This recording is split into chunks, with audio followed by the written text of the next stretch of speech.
Hello and welcome to another Friday episode of Sports Day Rangers. I'm John Blake. And I'm Evan Grant. And as we're taping our episode here, the Rangers are playing the Brewers in the third of their three-game series at Globe Life Field, Evan. Texas has won the first two games. They've cut the lead in the AL West. Their deficit behind the Astros to 2.5 games.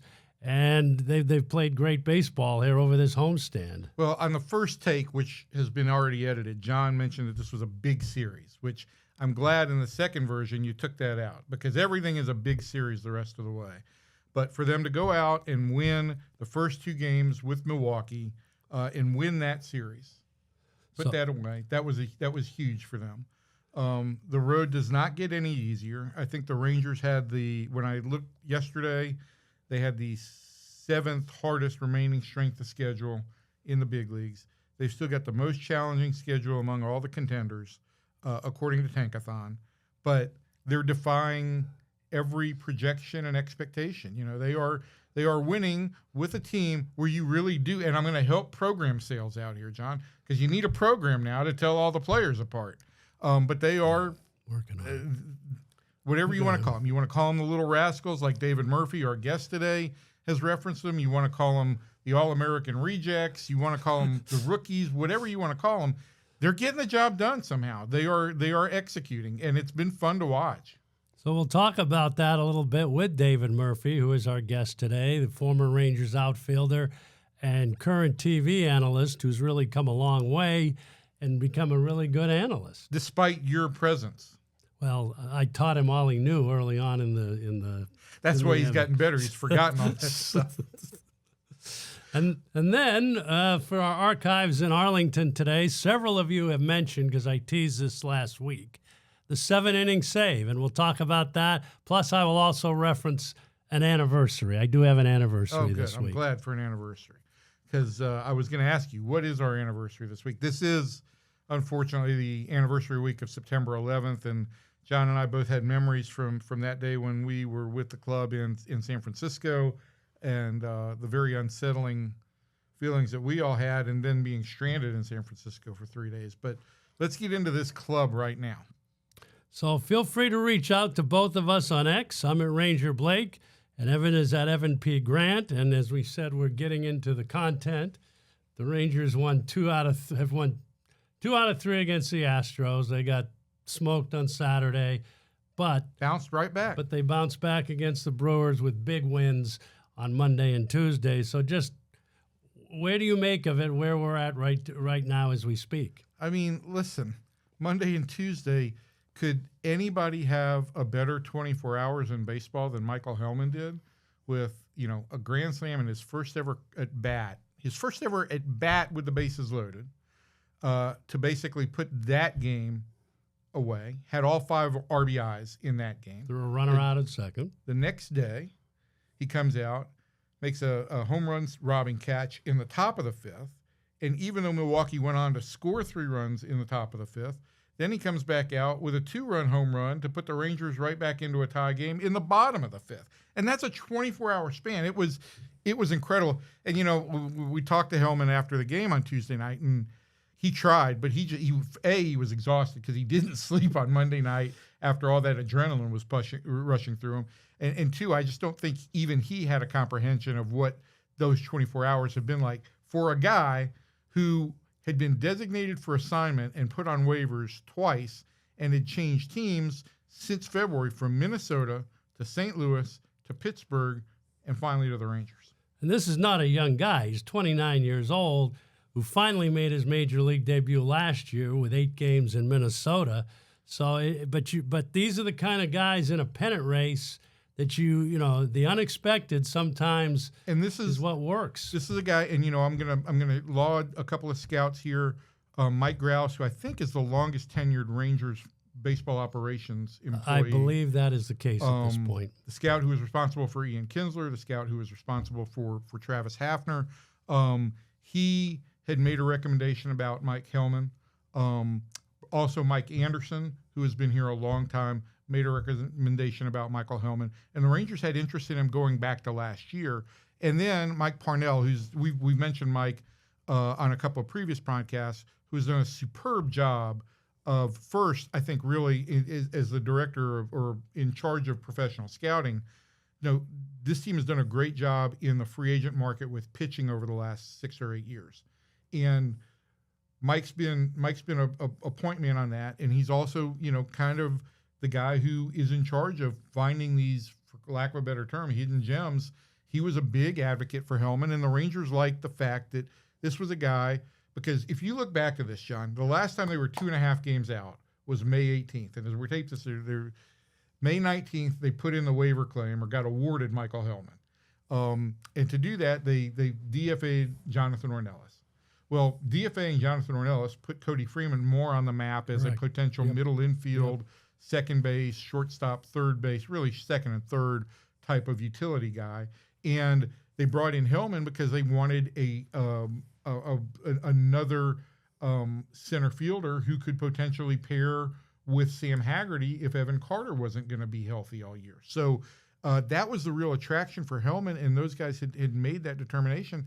And I don't know how long he can keep it up, but let's put it this way. For the Rangers to get to the playoffs, he needs to keep it up about 10 days, and that's not too much to ask of anybody. Right, and as we've talked, when you never know how a season's going to go with injuries and decline of performance. And you look at, Dylan Moore is another guy, Rowdy Tellez, who they came up. Even a guy like Caleb Bosley, who just got claimed, but a guy that ate up innings this year. And none of these guys were near the Sam Haggerty's another one. And these are the kind of guys you kind of need. You don't usually see it quite this, but you don't see it this pronounced. Right. But every element of the organization, I think, has been represented well here, because Cody Freeman was a drafted and developed guy who really hasn't ever been on any top prospect list. He was a catcher. He came up as a catcher. Was converted to catcher early on, was going to follow in the footsteps of Isaiah Kiner-Falefa. But he's shown much better hitting skills. And listen, he's got a throwback approach in the clubhouse that is very beyond his years. Yep. And I can't overstate that. It's been really pronounced, I think. Tellez is a guy who had a connection to the Rangers with his father-in-law being Doug Davis, the AAA manager, but he didn't want to play that. And he when he got released by Seattle, the Rangers came calling because they needed some veteran depth in the minor league system. Haggerty was a guy who was non-tendered last year by Seattle, was coming back from an Achilles injury. Your medical department, your rehab group, and your scouting people all really liked him a lot. And so you look at all those different pieces. Helman, we've already been over. And even to the fact that, like, the spring training, late spring pickup of Patrick Corbin, which, was mostly a desperation play at that point because the club had lost John Gray and Cody Bradford. But they were able to swoop in really quickly, find some things they liked about Corbin, and got him done really, really fast. And he's come in here and he's been the unsung hero of the staff because of the innings he's soaked up. Well, before we talk a little bit about the guys that are not playing right now and when your thought is on when they can come back, the other thing to me that has been so noticeable in these first 2 games against the Brewers, and the Brewers have the best record in the majors as we talk, they don't make a lot of mistakes. Monday night, they made 3 mistakes, 2 on the bases. Turang drops that pop-up, and the Rangers are able to capitalize on all of those mistakes. And it's just the way it goes sometimes. And that, maybe because they had so many, I hate using words like breaks, but maybe there were so many times that they didn't capitalize on breaks early in the season that the law of averages is now catching up. And so it's tilted much heavier in the short term in the Rangers' favor. But yeah, to your point, it is a great observation that this is a team that was handed opportunities plenty of other times this year and just didn't seize them. And I think there's a ton of elements that go into all of that, and I don't know that I could possibly touch on them all. I don't think that you can sit here and say, well, these guys replaced Corey Seager and Marcus Semien and Adolis Garcia. Right. But I do think that there is, when you're talking about journeymen or not heralded prospects, they're willing to do anything that it takes to try and win a game. And those are lower percentage plays for established stars, but they are the only way that utility guys stick around, and that's what we're seeing from these guys. There's an execution in situations to squeeze out at least one run, and if the inning turns bigger, great, rather than playing for a big inning that may turn into nothing. So Rangers are 30-42 on the road as you get ready to fly to New York on 9/11, as we talked about, which is crazy. Yeah. They were 4-2 on the last road trip. They've had 2 winning trips, all against teams with losing records. They've got to win, and Jacob deGrom will take the ball on Friday night at Citi Field. Yeah, and I mean, he's expecting kind of a playoff crowd atmosphere on Friday night, and that'll definitely be interesting. I think he's going to get. I think this is how it's going to go. He's going to get cheered when he gets introduced before the game. He will be ridden hard during the game, and then and you as the spin master would know better than I. But there's going to be certainly there's going to be a video tribute to Jacob deGrom while the Rangers are in New York, and I think tradition basically holds if a guy pitches the first game, it's the second game that they run that. Right, so and then he'll get, I would imagine, a very hearty ovation during that. So that'll be interesting. But on that front, the Rangers' 2 winning road trips, well, 3 if you count the 2-1 Cincinnati trip early in the year. Right. But they've been against losing clubs, and they've got to play well against winning clubs. But to that point, John, they won 2 out of 3 from Houston. They've won the series, regardless of what happens as we tape this on Wednesday, against the team with the best record in baseball. And so they are, the numbers from the season are what they are. But right now, I would suggest this is a different club than they were the start of August. And they need 1 win in Houston to be able to bring the silver boot back to Arlington. And that boot has aged quite a bit since it was last in Arlington. Well, is this the second or third boot? This is actually the third boot. Because the first one was broken. No, the first one was actually a leather boot that we used when we were playing them in exhibition games. Okay. And that got stolen. Then the last one got broken. Right. And then you have this thing. Didn't this one, the silver, the actual silver boot, when we finally decided to make it a silver boot, did it get lost for a while? No, well, no, not really. I think we're running. I don't know what the Astros have done for the last, 7 or 8 years now since that thing has been in Arlington, but it has those little plates on it. So I don't know if the Astros every year have gone in and, the Astros have owned the series for a while. Right. 2016 was the last time we won the series, and we won it 13. And, that's one of the questions I get asked about most is how can I see the silver boot? Well, it's in the gift shop at Dakin Field or whatever it is now. Dakin Park in Houston, and I've talked to our people down there. I'm not over this anymore. I said, just make sure if you guys win on Friday or Saturday, you go in and grab that boot. And listen, I know that this is a big deal for you, but a small asterisk is if the Rangers can win one of the 3 games in Houston, they really need to win the series. They do need but if they can win one of the 3, they will own the tiebreaker against the Astros. That's probably more important than the That might be more important. Now, what I am working on, and I know you've got all the tiebreaker scenarios, but the one that I now want to run by Major League Baseball is in the unlikely circumstance that the Rangers, Astros, Mariners, and Cleveland all tie with the same records.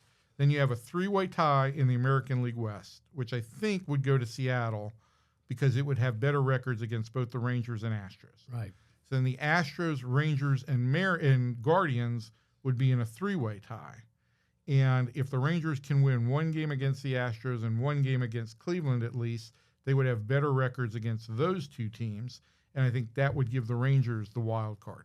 It's never really come into play since the 3rd wild card was instituted. There's never been a team with the same record as a playoff team that didn't get in. That didn't get in. So it'll be interesting. And again, as we talk, the Guardians are still only 2.5 back. They've won their first 2 games in their series against Kansas City. They're a game back of the Rangers as we do this. The Rangers are a game and a half back of Seattle, and they're 2.5 back of Houston, and Seattle's obviously a game behind Houston at this point. And the Rangers play their last 3 games of the season in Cleveland. So who knows? And one other thing, I posted this online on Wednesday morning, a look at the schedules for all the contenders. But the Astros have a really key week next week. They have the Rangers coming in for 3, and they have Seattle coming in right behind them for 3. And I would suggest as much, if the Rangers can hold their – if as we record this, and I'm sorry to keep dropping that in, but if they can split these games, the last game with the Brewers and the 3 with the Mets, if they can go 2-2 and then go 4-2 next week against Houston, and then at home against Minnesota, Miami. Yep. I would suggest that the Rangers will emerge from that week with holding a playoff spot, because one of the 2 teams ahead of them is going to lose at least twice. Yep. So there's opportunity to pick up games next weekend. So we'll see what happens. But as we bid Evan before we bid Evan a fond adieu, we have to finish the rest of our podcast here. And as we said, our guest this week is David Murphy, played 10 years in the big leagues. And I keep mentioning this. The Rangers fleeced the Red Sox when they traded for Murph at the trading deadline in 2007. They got Kaysen Gabbard and David Murphy for Eric Gagne, who the Rangers had masterfully pitched just enough in the first half of that season to have him have a pretty dominant record. And he did not pitch well for Boston. But Murph had a great career with the Rangers, was part of some great teams. And he'll talk a little bit. We're going to talk to him a little bit about how he got into broadcasting. And he may be the most notable ex-Ranger player to be a broadcaster here on game broadcasts in quite a long time. So we'll talk to David Murphy next on SportsDay Rangers.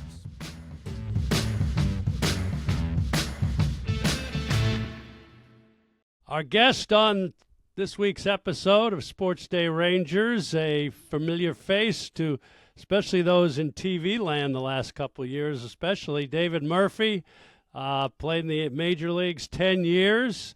With the Red Sox, started, and then a long run here in Texas, was part of the World Series teams, played in over 1,100 games with a .274 career average, and now a familiar face, as I was saying, in the Rangers TV booth. And Murph, I think that's where I want to start, is you came off the field after 2015, and what was your first impetus to get into the broadcasting side when your kids were still pretty young? Yeah. Well, I mean, I love the game. And first of all, thanks for having me. And so I went to spring training in 2016, and the Rangers had me out in June that year after I had ended up retiring. And I talked to JD, and he and Thad Levine said, let us know if you're interested in doing something with the organization. Good organizations have active alumni. So I had breakfast with JD probably the following December or January, and he asked, what areas that I might be interested in getting into. And as much as appealing as the coaching side was and all the on-field stuff, I think the travel that would be required and maybe the time spent wasn't appealing, because I did have young kids still. And so, we started small on the broadcasting side. I believe JD contacted you pretty soon after that. I did 26 games on the pre-post side my first year in 17, and I did 5 games of color at AA Frisco with Jared Sandler. And that was kind of just the beginning. I think I added about 10 or 15 games a year from there. And I got up to as many as, I want to say I did like 82 games in 2021. So I've kind of fluctuated from there. And, it's gotten to the point where the last few years it's been mainly color, and I've really enjoyed it. I've told you this before. I really like your voice on the air. I think you've got a good voice for this. I think you've got a great tone in the way you deliver information. And how much of an adjustment has it been, David? To talk about the game at a level where you're explaining it to people who don't think it at the same level that you do. Yeah, well, I appreciate it, first of all. That when I started doing pre and post game stuff, that was pretty easy. Like that was the extension of me still being a baseball fan. I still watch baseball, I read about baseball. So that was kind of a regurgitation of, what I read and look at on a daily basis. And there's not as much time constraints. If you go long in the A block, they can adjust in the B or the C block. When I started doing color, you operate a little bit more under the constraint of time, whether it's the open or, understanding when to talk or not talk during a play, not starting a story with 2 outs in an inning because it's probably going to end pretty quickly. So there's a little bit more of yeah, there's a little bit more of an education and a method to doing color, and I think that's why I like it so much, is because it feels like more of a challenge to me. And obviously, as a former professional athlete, I want to be challenged, especially in an arena that I love. I think as we've seen this season play out, David, and I want to move into the season a little bit, we've also seen like you go from analytics and technical stuff to a point where it's like just find a way to win the game. I don't care what you got to do. I don't care how you do it. Find a way to win the game. And I'm interested in your take because I know we've talked a little bit about this as the season's gone on. How have you seen this team kind of adjust as the season has gone on with faces that aren't familiar and that don't have, maybe the same skill sets? The biggest thing, if I'm going to point to one thing that, the first few series that I did in April and May, and when I would turn on the TV and watch the team, I just feel like as an offense, your job is to put up runs first and foremost, right? That's how you win the game. You put up runs. But beyond that, you've got to make a pitcher work. Like you've got to make him uncomfortable out there, and you've got to, put some type of fear in him that he's thinking, man, like, these guys are tough outs, or that, this lineup is hard to roll through. And how often in the first few months of the season was it the fifth inning and the starting pitcher was still in there with 60 or 65 pitches, maybe less? And how many times did the Rangers have at bats where it would be a second pitch weak ground out, a first pitch pop up, a third pitch, wasted at bat, whatever it was? So I think as the season has gone on, they've done a lot better job of, I guess, if we've got Milwaukee here in town, and they're the model of what it is to make pitchers work. They don't swing early in counts. They have a high contact rate. They don't have a high whiff rate. They really make pitchers work for a team that doesn't hit a lot of home runs. And the Rangers are kind of neck and neck. The Rangers are right ahead of them. I believe they're tied for 17th in homers. Milwaukee's 19th. But I feel like that's one thing. And that's why, I guess if I'm going to point to one guy, like, I feel like I noticed the difference in the lineup when Evan Carter finally got healthy and was back in, because we would see some 7 and 8 pitch at bats. We would see, a count, a guy, whether it was Evan or somebody else, go 0-2 and then work the count back to 3-2. Even if you get out, like, that's making a pitcher work.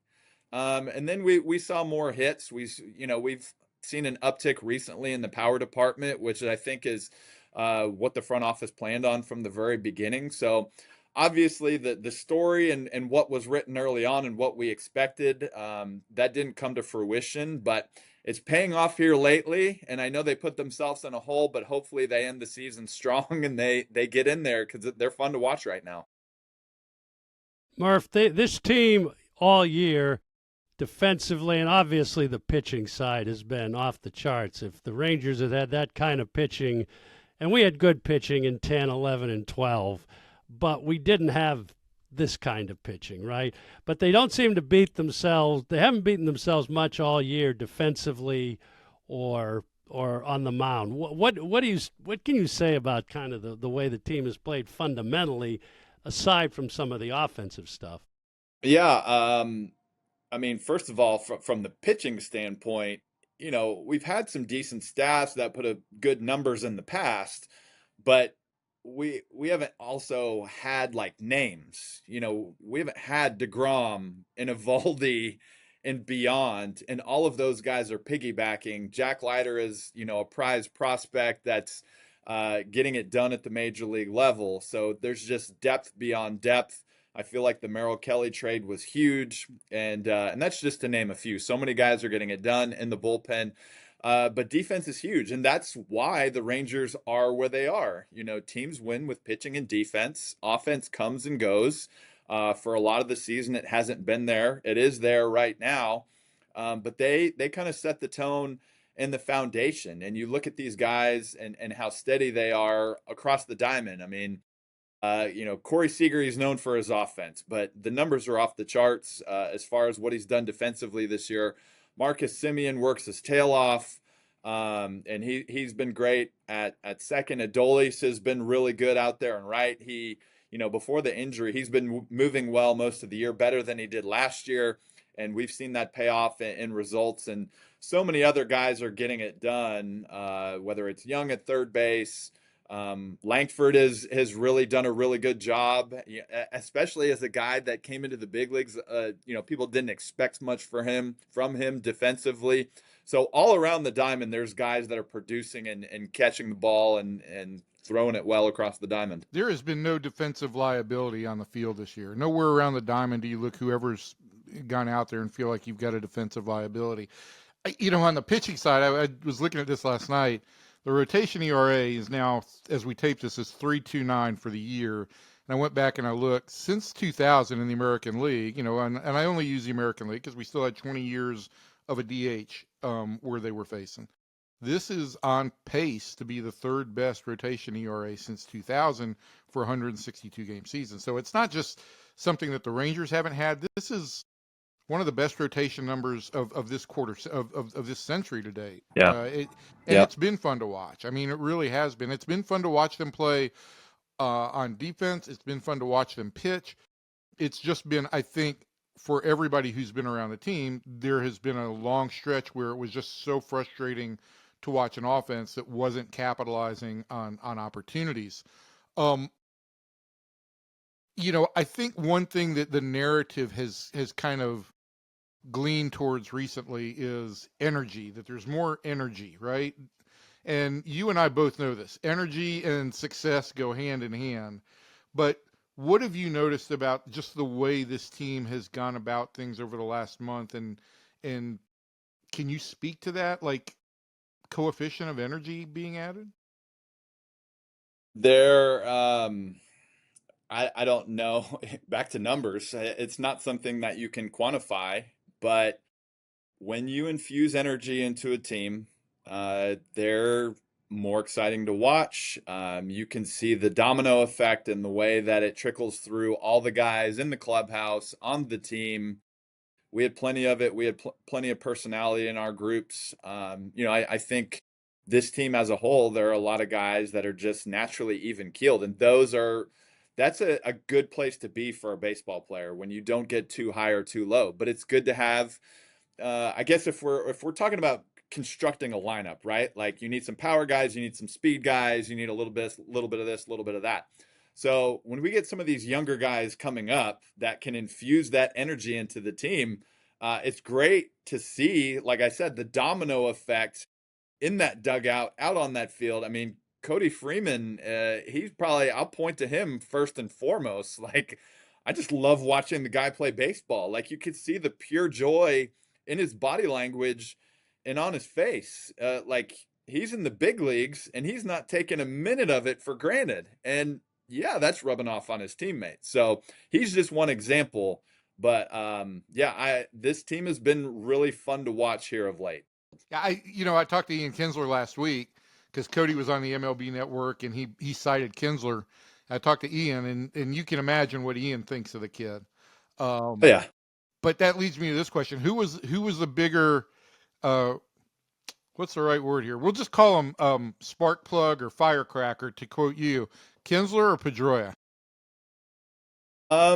Gosh, I think both of them impacted me in very similar ways. I probably, because I got to play with Ian for a lot longer, I'll probably say Ian. But in the same way, that would have been, one of the next names that I brought up. And I think more than anything, I loved the way that Ian ran the bases.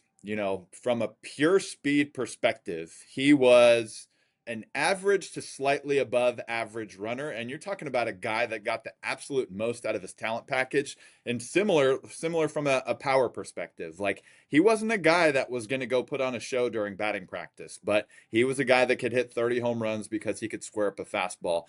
But I love the edge that he played with out on the field. He was a great defensive second baseman. He was always dirty.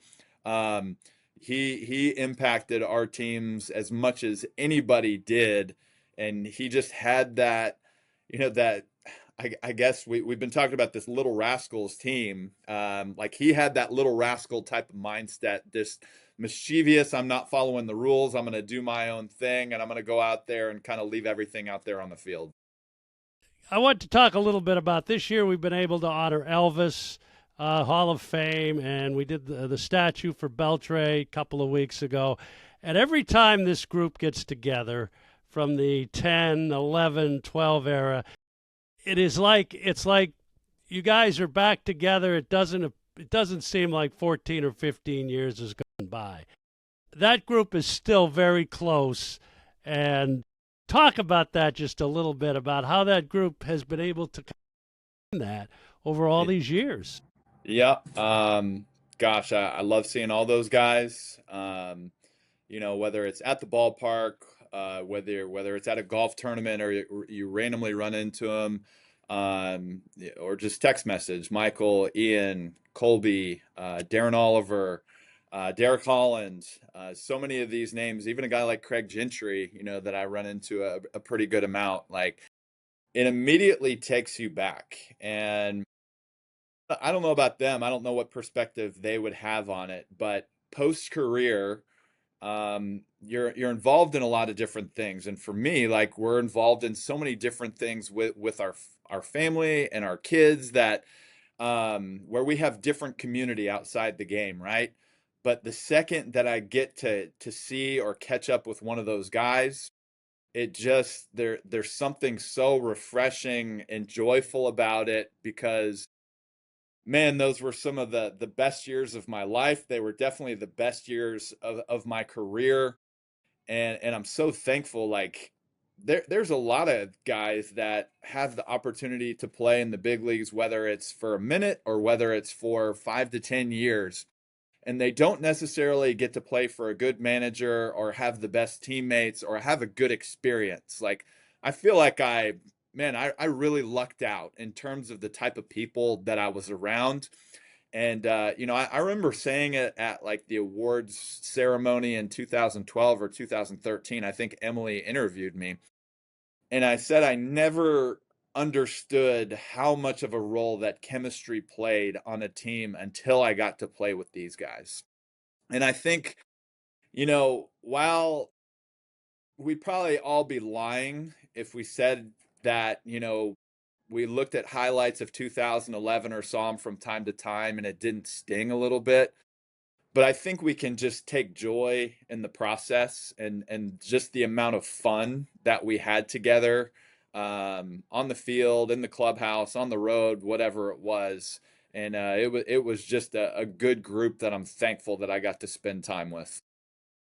Yeah, it was a fun time and a fun team. And listen, I still will maintain that with guys like Michael Young and Mike Napoli and Adrian Beltre eventually in that clubhouse, the leadership group was extremely strong. And they all did it in different ways. But, I think Michael set a tone here that has resonated for years to come about what is a teammate. And I think this club right now has the best pitching teammate I've ever seen in Nathan Eovaldi. At his level of 100%. investment in pitchers, I think there's a big tie in there why this pitching staff has been as good as it's been this year, because he makes other pitchers better. Yeah. You can't talk enough about him. Even, I mentioned Pat Murphy. Pat Murphy was asking questions about him yesterday because there's something about him. You watch him pitch and he catches your attention and he's clutch.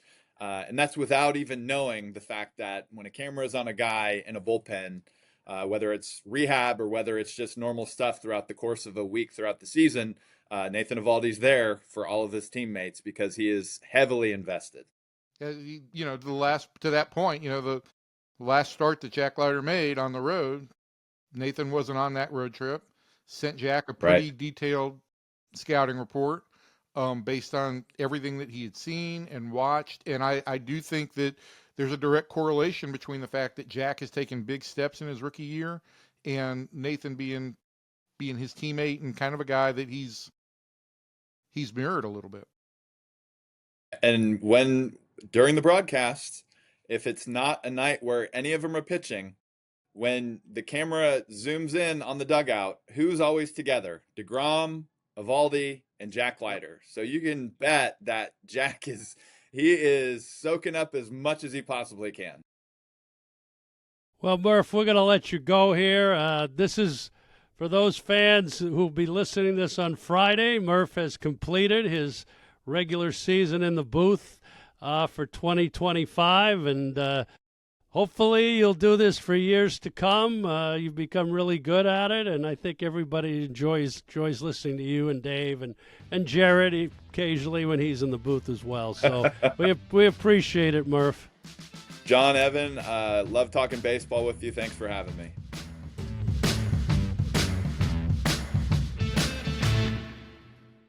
Well, that was a great conversation with Murph. It was interesting how he talked about, when we got into analytics a little bit, that he said he originally resented analytics because he thinks it shortened his career. Yeah, well, I mean, he was penned in as a platoon guy without huge pop, and some of the analytics suggested he wasn't as productive a player as your eyes told you. Those of us who watched him knew that as the Rangers deployed him, he was a very productive player. He was a platoon guy, but when you're talking about a left-handed hitting platoon guy, that's your strong side platoon. That's a guy who's going to get 400 at bats over the course of the year, and he fit in very well on that team. There's just no doubt about that. So that was a great conversation, and now it's time for the archives in Arlington. And as I mentioned, I had teased this last week when we were talking about the Scott Sheldon playing 9 positions at 5 innings. This one is a little bit bizarre as well, I think. And it was September 3rd, 2002 at Baltimore. And those Ranger fans remember the 2002 season. It was one of the probably more dysfunctional seasons in Rangers history. Poor Jerry Narron, it was the only year he managed a full season, and he had to put up with guys like Carl Everett and John Rocker, and it was the first year of Chan-Ho Park, who did not exactly light it up. But anyway, so it was September in Baltimore, and the Rangers and Orioles are playing this night, and Aaron Mayette, long forgotten Ranger, started the game for Texas, and he threw behind Melvin Mora for the first pitch of the game. And then the second pitch of the game, he was immediately ejected by a home plate umpire. He ended up starting the next night and lost. That was another great note as you're trying to come up with notes that late in the season. But Todd Van Poppel comes in, he completes the walk to Mora, and then he walks Jerry Hairston. But then he gets the next 6 guys out over 2 innings with 5 strikeouts. And in that time, the Rangers take a 4-0 lead. Going to the Joaquin Benoit, who was a part-time starter then, long reliever, comes in the 3rd, and Benoit finishes the game. 7 innings, takes a no-hitter in the 9th when Hairston tripled to lead off the inning. 87 pitches, and and the Rangers win the game 7-1. Now the predicament. There's no predicament. It's just all about jerry-rigging up stats. So the official score in this case has the option to award the win to the pitcher who pitched the most effectively. Okay? So my argument to scorer Jim Henneman, longtime Baltimore favorite who passed away this year, unfortunately. My argument to Jim Henneman, Not a close friend of yours at all. and I was Wait, can we get a yes or no? yes, Henny was. I've known Henny. I knew Henny for over 40 years. Okay. I started this after the top of the ninth because I could kind of, and again, the Rangers had not given up a hit in the game until the ninth inning. My logic being Van Poppel pitched very effectively for 2 innings with 5 strikeouts. The Rangers take the lead, and if Benoit finishes this game, he should get the save. A 7-inning save, which would be the longest in Major League history. And of course, I had asked Elias at this point, who has the longest save in Major League history. It was another Ranger pitcher in 1972, Horatio Pena, had a 6-inning save against California in April of that year. So I Bert don't remember Hawkins all this. must have been a great job I'm at still getting trying that to save. I forget? I don't remember these things. Did Mayette throw behind him Twice. Was there something that happened the night before? No, he just had no control, and that what it he was? was mad. Yeah, he threw behind him twice. I get it mixed up. The with first stuff time that's- he got a warning, and then he came right back and did it again. I get mixed up with all the crazy stuff that's happened in Baltimore over the years. So I got Henny to agree to award the win to Van Poppel and the save to Joaquin Benoit. And to this day, it remains the law. And Jim may have gone along with my logic anyway. I mean, again, it's his discretion. You know what would happen? Let's also go back for a minute. You would have no opportunity to do that this day and age, would you? No, this would have been an MLB call, and they would have told, and the teams have no real influence Because on MLB scores has- anymore. MLB has, and this is a large part of why you see fewer errors now than you ever do. I think the Rangers have allowed 34 unearned runs this year. They've played great defense, but they've 34 Right. unearned I mean, runs. it's all geared on offense now. But we used to, like, I could go to the score and say, what are you thinking there? Why was that call like that? No longer. MLB has stepped in. You can't talk to the scorers. The PR guys can't talk to the scorers. The radio guys can't go down there and chastise the scorers. So none of that. No, you can't do what I did one afternoon in Minnesota when Will Clark hit a ball. Their scorer called it an error, and in the old Metrodome, you could see the press box in the field. And I went over the score and started going. I said, "I'm just doing this because Will's probably looking up to here and seeing that I'm chastising you right now." And Will, after the game, said, "Yeah, nice job there. You're fighting for me." But you can't do any of that kind of stuff anymore. You can't do, nor can you be a player like Juan Gonzalez, Right. And point up to the eyes, scorekeeper right, yeah. with your eyes when he denied you an RBI. Right. So, but anyway, Fun and games with scores, John. Benoit had a long career, pitched 16 years, 8 did. with Texas. But that's the story of the 7. And in this day and age, they probably would have given the win to Benoit because he certainly, There wouldn't have been a save. it would have been, he was unbelievable for 7 innings. And when I went to Benoit after that game, I told him, look, here's what happened. You're not getting the win, but you have the longest save in Major League history. What was his reaction? He smiled. He is a very nice man. So, and the anniversary, real quick, this will be September 12th, the day that this podcast drops. In 1993, September 12th was Nolan Ryan Day at Arlington Stadium, and he actually pitched the game against Minnesota, 5 2/3 innings. We lost the game, and then he had to come out for an hour-long ceremony on the field where we had Sandy Koufax was there. I think Reggie Jackson showed up. Roger Clemens and Danny Darwin got the day off from Boston. Gene Autry came. We gave him a big longhorn steer that we brought out on the field. And Nolan, as Nolan was, put up with everything. And that turned out to be the last time he ever pitched in Arlington because he got hurt in Seattle, never got to finish. So that will be today's anniversary. But we Nolan have Ryan to Day. make some mention of September 11th. Why don't you just tell people very quickly, like what you went through on September 11th, 2001? The club was to play the A's that night. Mm-hmm. And we were in San Francisco. I think, we're obviously, it's earlier in the day there. I'm sure like a lot of people in the travel party, my wife called and said this is going on. And it happened. Baseball very quickly canceled or postponed the games that night. And then it kind of became a day-by-day thing. And we got postponed on Tuesday. We got postponed on Wednesday.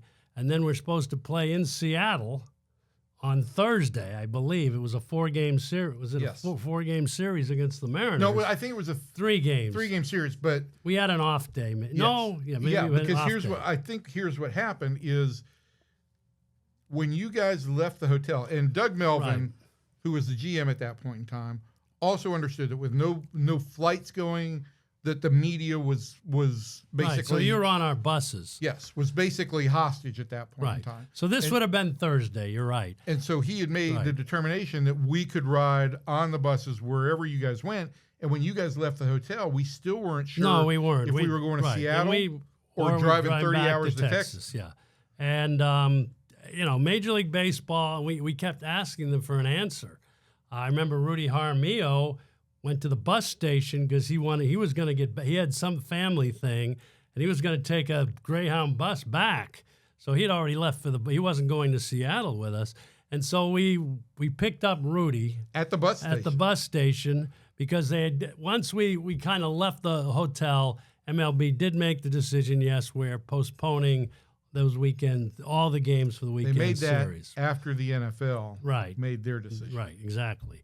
And so we were under the impression we were going to have to bus all the way back on 2 buses. No flights were going No yet. flights were going anywhere. And somehow Chris Lingus, again, rest in peace, who was our traveling secretary at the time, managed to come up with a charter in California.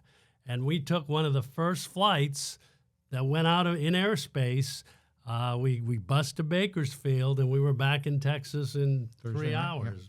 So it was a tough time because being in San Francisco, too, there had been talk that could have been a city that was targeted, and it was a ghost town. There were two memories from September 11th for me. One is I was staying out by the airport in San Francisco.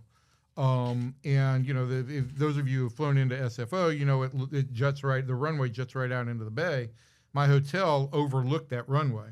And so all of this takes place, and you're watching TV news, and you get the reports that airspace has been closed down. And there's just people from the hotel now who have streamed out onto the patio watching these planes come in left and right.